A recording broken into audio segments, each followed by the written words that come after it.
Hi, folks. I'm here with one of my astrological colleagues and friends, Penny Thornton, and I'm going to be talking to her about her content during both the Amadown symposium that her and I are doing in a couple of weeks' time, and the stuff she's going to be doing at Shifts Happen, which is now about 6 to 7 weeks away.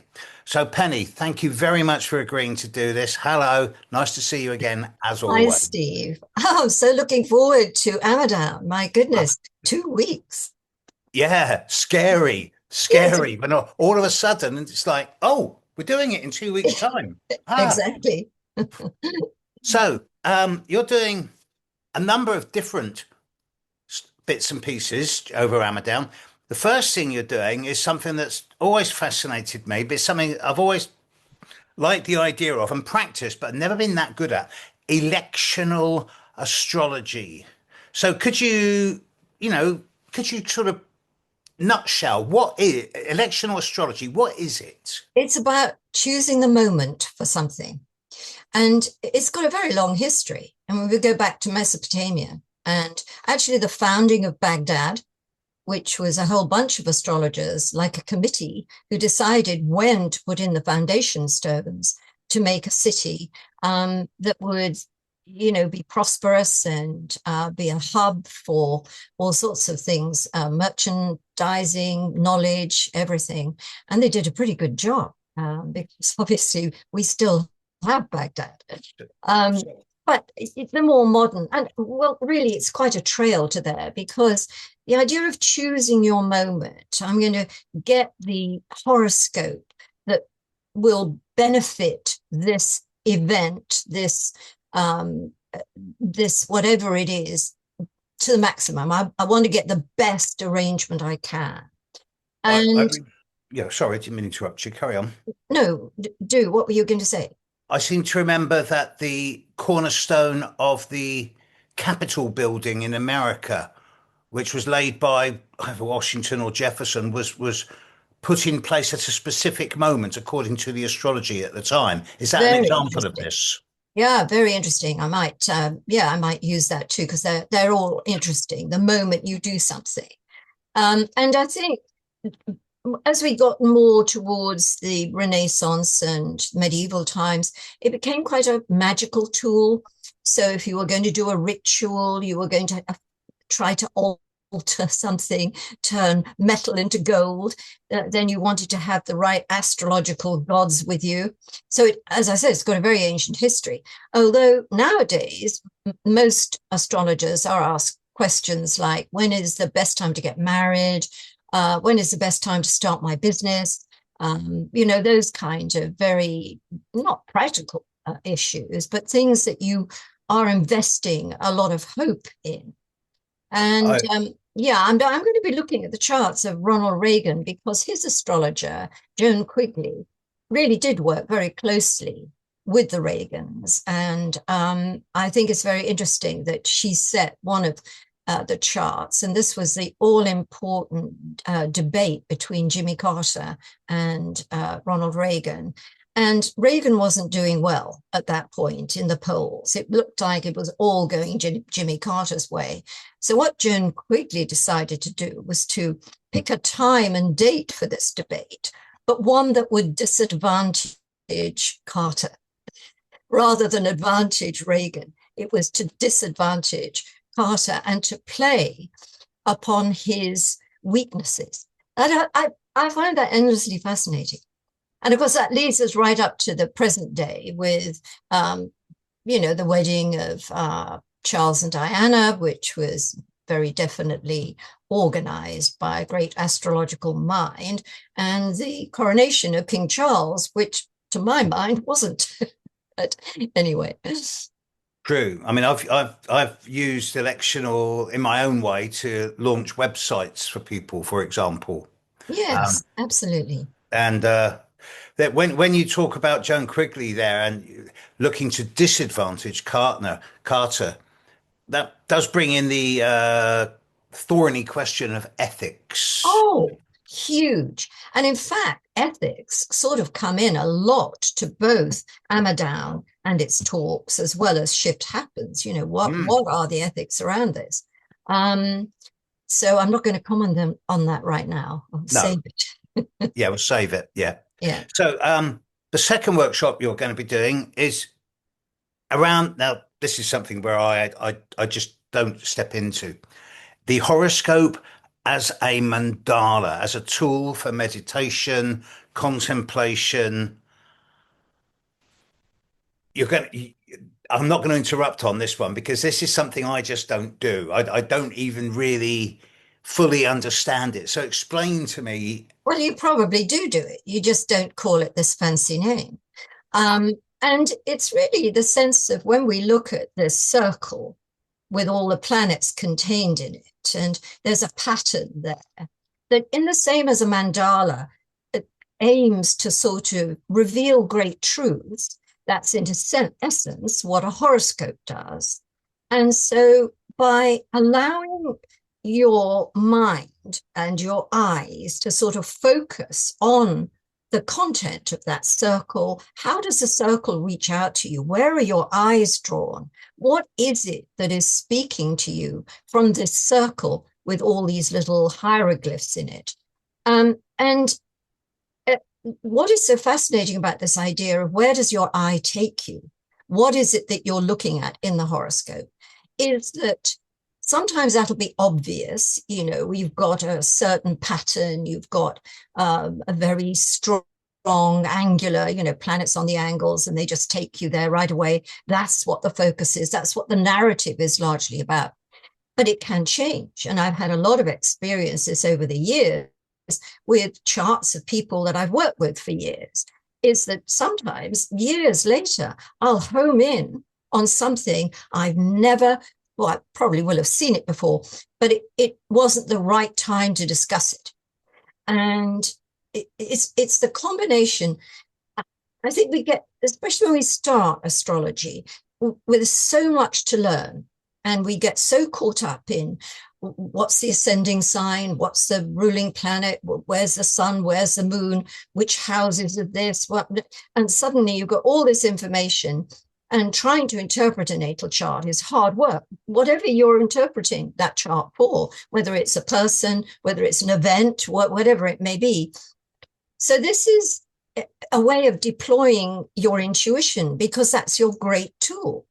Because all of us have intuition, even if none of us feel we're psychic, or we have some great gift and we have spirits talking to us, or we get great visuals. You know, not a lot of us have that, and myself included. But sort of by engaging that, the mind of yours through the eyes, then ideas and focus and important things will start to come to you. So you are deploying that all important tool that really does help you interpret the meaning of a chart. So just one question on that for you. It's something that's puzzled me. Is that when we go back a few hundred years, it was very common, at least in Britain in the 15, 16, 1700s, to draw horoscopes in square formation and with a superimposed angular square on top or something like that. Very rarely were they drawn in circular fashion.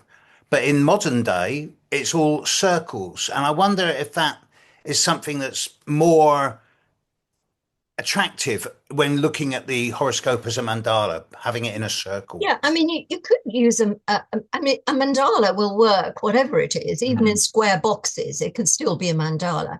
But I think as we've moved to modern times, this whole idea of wholeness and the idea of a circle is much more to our liking, to the way we view things, our psychology, our understanding of psychology. And I think that's how it's evolved. But it doesn't necessarily mean you couldn't look at a box and get Well, this true. idea. So do you get it now? Yeah, I do. Yeah, yeah. It was just it just popped out of the ether at me, that question, as they do sometimes. So, on the Sunday morning, you're doing an early, on the Saturday morning, I'm sorry, you're doing an early workshop on something really light-hearted, as in, what is my purpose? Yeah. Purpose is such a big question, and you're likening this. You're particularly resonating this with the mutable houses, 3, 6, 9, 12. Yeah, well, primarily, this is a sixth house matter. What is my purpose? Because as you look at the sixth house and you look at the 12th house, the opposition, the polarity, if we think about the 12th house as where we seek transcendence, where we seek to cross through the boundaries of other worlds, to connect to our spiritual self, to escape the boundaries of Earth's limitations. The opposite house, the sixth house, is all about that. What are what are the things that bind us to the earth, our responsibilities, our duties? And in fact, the sixth house is also the engine of the horoscope, because if you think about the systems it governs, health systems, daily life, all of that, then what we need to get from this idea of where is your purpose is what you do every day. It's just the everydayness of it's the work of the spirit. What you think of as work, but it's repetitive, or it's done as a duty, it's done as a service for others, a saver. That is the route to transcendence, which is the opposite house, the 12th. That So, and the idea of all the cadent houses, they're all what I call seeking houses, because in the third house, you're seeking knowledge, aren't you? Seeking your small world. You want to know about your neighbors. You want to know about what the newspapers say. You want to know about the story. You want to know what voices are being heard. Whereas in the ninth house, we're sort of seeking enlightenment. We're seeking something much bigger. We want to know the wisdom. mysteries of the world and the Mm. mysteries of the world beyond. So they're united, these four houses, in their seeking purposes. I have to say, from a personal perspective, I'm looking forward to this workshop that you're doing more than any of the others, simply because it's lovely to get someone else's perspective on the cadent houses, because they're often subliminated in favour of 1, 4, 7, 10. So to see Sure. 3, 6, 9, 12 coming up is, yeah, it's a rare treat. And then you're doing what you're good at, eclipses. Eclipses, yes. I had no idea that my life purpose in astrology was to keep looking at eclipses. But they are fascinating, and they've fascinated astrologers since they first noticed that, suddenly day went to night, and the globe in the sky that gave us light, warmth, and heat was suddenly no longer with us, and then suddenly appeared again.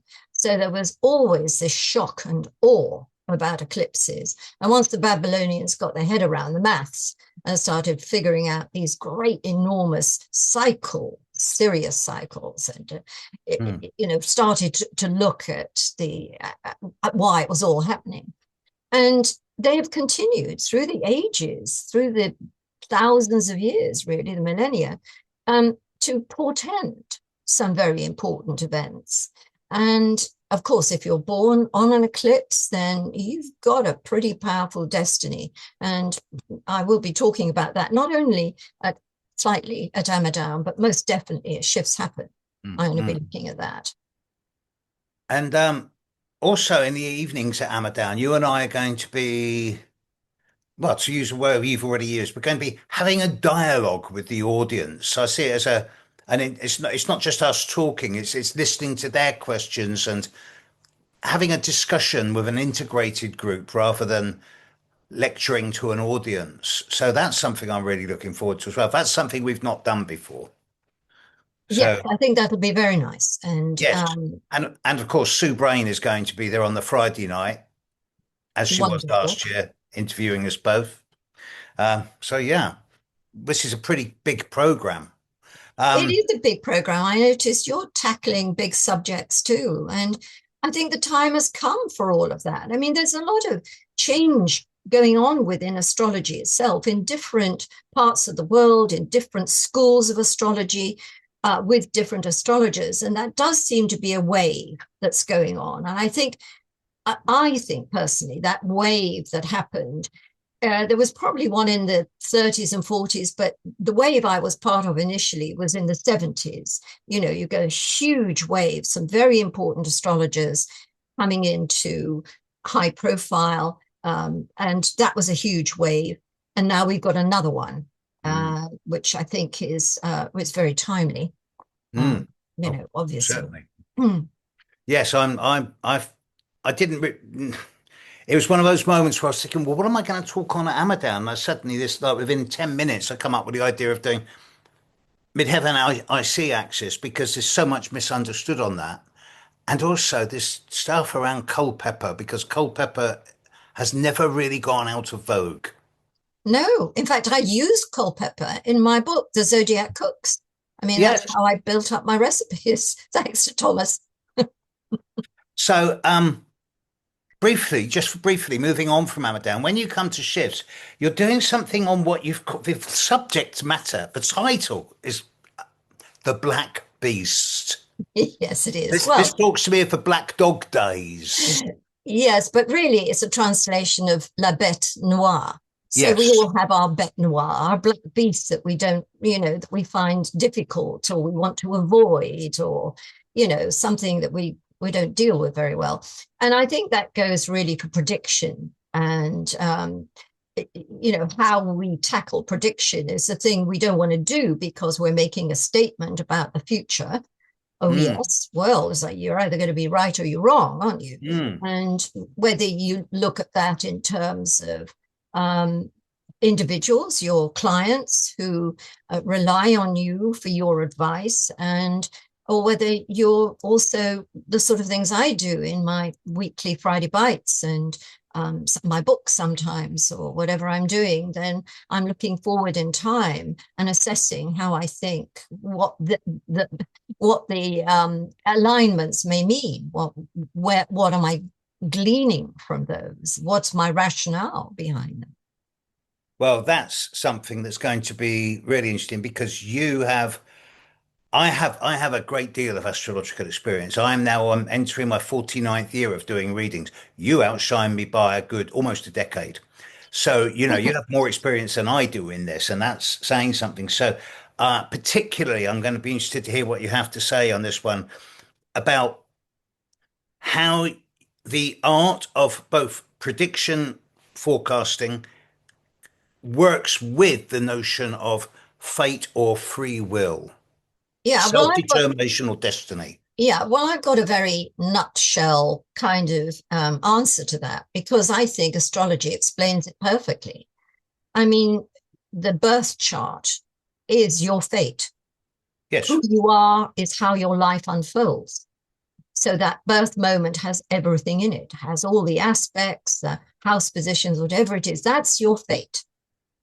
And as we know in astrology, there's a tier of meaning to everything that ranges from the most negative to the most positive. And that's every ingredient in the chart. So you've got a huge plate to work with, a palette to work with, from the very, very best of something difficult like a Mars Saturn conjunction, tenacity, purpose, dogged, the ability to bring things into reality.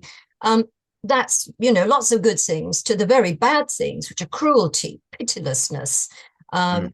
you know, awful stuff with the two malefics. You've got a huge palette to work with. And so what's animating that is your consciousness. I mean, I don't want to get too, I don't want to give my whole lecture away, but it was the idea really that why we can see this is that as you progress a chart forward, a day for a year or a Yeah. month, a day for a month, however you're going to do it, which is symbolic, in a way that is the unfolding of your DNA pattern. But like all of us, we're all programmed to, you know, reach adolescence and to develop at that point. You know, our life goes according to our DNA patterning, and so does the chart, which again you see via progression. You know, the progressions that come, important progressions that happen. These are part of the flowering of your seed. So so that's your fate kind of thing. But the transits, the things that happen to you, you know, which we look at as the weather or however you may want to do it, events happen, and then we make choices. Oh gosh, this has happened. What is the choice I make? And that's what's so special, because we have free will. And that's the all important thing. We may not be able to prevent that event from happening. And I also believe that even if we manage to perhaps meet an event and do so well by it and grow in awareness, so that that doesn't necessarily take us along this path, but takes us along that path. There may be different paths, but they're all going to meet at some point to give us the same event. You are totally speaking my language. The chart, you're absolutely right. In my book, the chart does say what you are going to do.